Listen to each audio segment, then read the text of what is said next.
Bonjour. Bonjour. Vous êtes chargé de mission numérique et handicap à la Oui. DNE, donc un vaste chantier. Hein. Votre mission consiste en quoi? Uniquement faire de la veille ou accompagner les élèves et les enseignants? Oui. Alors j'interviens à plusieurs titres. Alors c'est vrai que notre cœur de cible, ce sont bien évidemment les élèves. Actuellement, on n'est pas loin de 300 000 élèves en situation de handicap qui sont scolarisés en milieu ordinaire. Et c'est vrai que le numérique pour eux constitue sans doute une des solutions les plus pertinentes pour aider à leur scolarisation, puis augmenter leurs compétences, leur donner leur meilleure chance de succès.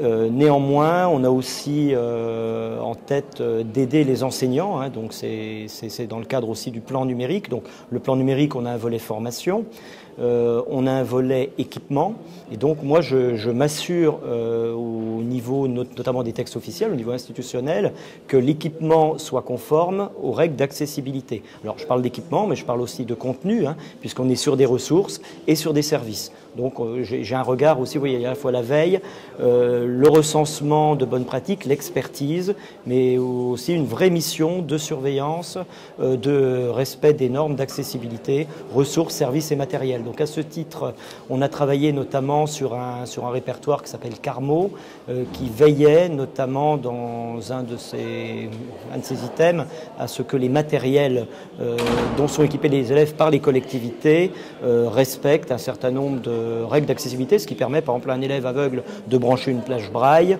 à un élève 10 d'amener et de très facilement rentrer par une clé USB ou de brancher un scanner. Vous voyez, si ces règles ne sont pas respectées, on a du matériel qui est bloqué et on est dans la situation paradoxale où on a là par le numérique une bonne solution pour la scolarisation, mais qui est inexploitable puisqu'elle n'est pas accessible justement aux élèves auxquels elle serait le plus utile.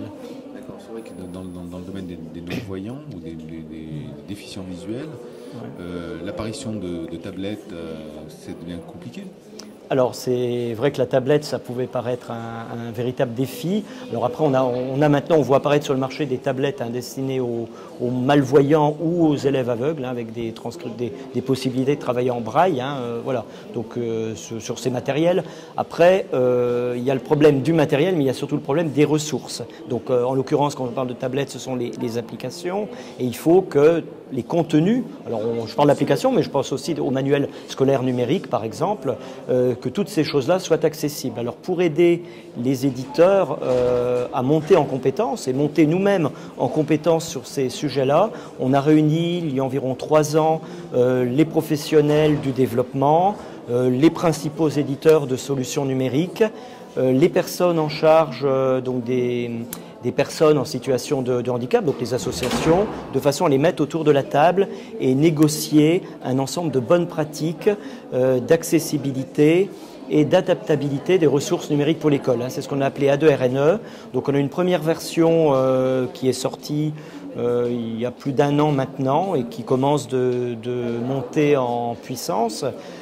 Ces bonnes pratiques ont été négociées, mais on a prévenu les membres de la profession du numérique en fait qu'on allait les appliquer, les imposer dans nos cahiers des charges, ce qu'on a fait par exemple pour les banques de ressources numériques pour l'école. Les banques de ressources numériques pour l'école, ce sont pour nous quelque part les manuels scolaires accessibles, ou du moins tels qu'ils devraient être. Alors, difficulté pour les entreprises à la fois sur des temps de développement très très courts, avec des exigences de l'institution très fortes, mais aussi de respect de l'accessibilité. Pour la première fois, on a fait un audit d'accessibilité lors de la livraison, et plutôt que de sanctionner, de bloquer ces chantiers qui pour nous sont fondamentalement importants, puisqu'ils doivent servir pas seulement aux élèves handicapés, mais à tous les élèves, on a décidé d'aider les entreprises à monter en compétences dans le domaine du handicap. Donc on les a aidés à se positionner, c'est ce qu'on a appelé des radars d'accessibilité. Donc chaque entreprise titulaire d'une des banques a eu un retour de notre prestataire sur l'accessibilité qui leur permet de savoir où ils en sont et surtout de savoir ce qui reste à construire, à mettre en place pour que leurs ressources soient potentiellement accessibles à tous les élèves. Donc c'est à la fois un chantier très ambitieux. C'est vrai que mon rôle, le rôle du ministère et le rôle de la DNE, c'est de mettre du liant dans ces chantiers-là. C'est jamais de bloquer, c'est d'aider, c'est de monter en compétence. Et cette compétence-là, on souhaite en faire profiter nous-mêmes aussi, puisque on balaie devant notre porte. On a aussi énormément de sites. Ils se doivent d'être accessibles à tous. On pense aux enseignants, on pense aux parents, on pense aux élèves, bien évidemment.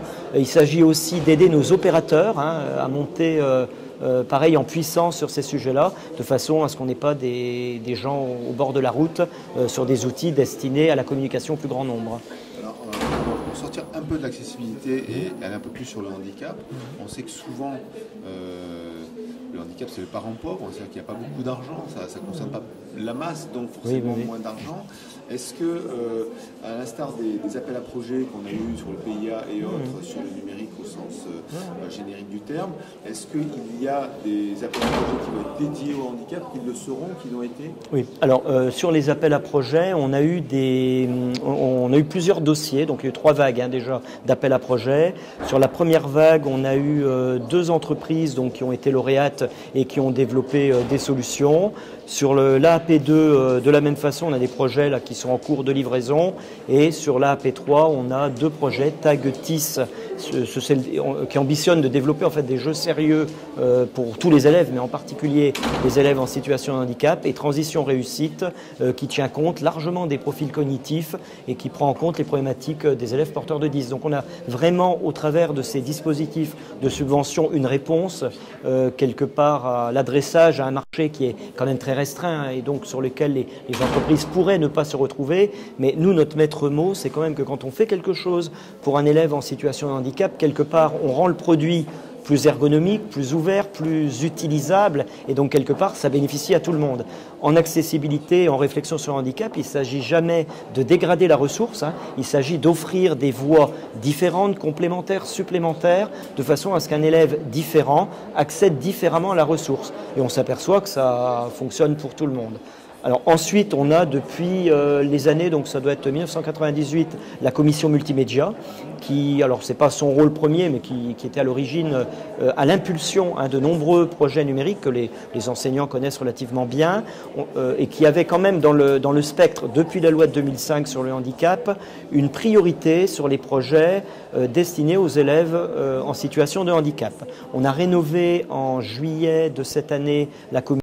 Elle s'appelle maintenant EduUp et on a toujours dans les priorités de cette commission le financement de projets spécifiques aux élèves en situation de handicap. Mais encore une fois, voilà, ça on le fait quand on ne peut pas faire autrement, quand il n'y a pas de marché. On subventionne par ailleurs un très grand nombre de projets, mais là on est très vigilant sur le respect des normes d'accessibilité. Et c'est là que je reviens sur les bonnes pratiques, parce que vous voyez, on les réinjecte dans nos dispositifs de subventionnement en disant ces pratiques ont été négociées avec la profession, et donc voilà, on les applique et on ne subventionne maintenant que des projets qui respectent ces règles négociées. Du coup, c'est ouvert au plus grand nombre, on a des ressources de bonne qualité. Et enfin, donc, on a la BPI qui a lancé très récemment un appel à projet sur l'accessibilité numérique et on a un certain nombre de projets là, qui concernent très clairement le monde de l'éducation. Donc on va suivre ça de près et avec visiblement un second appel à projet, je pense, qui devrait être lancé dans la foulée. Merci.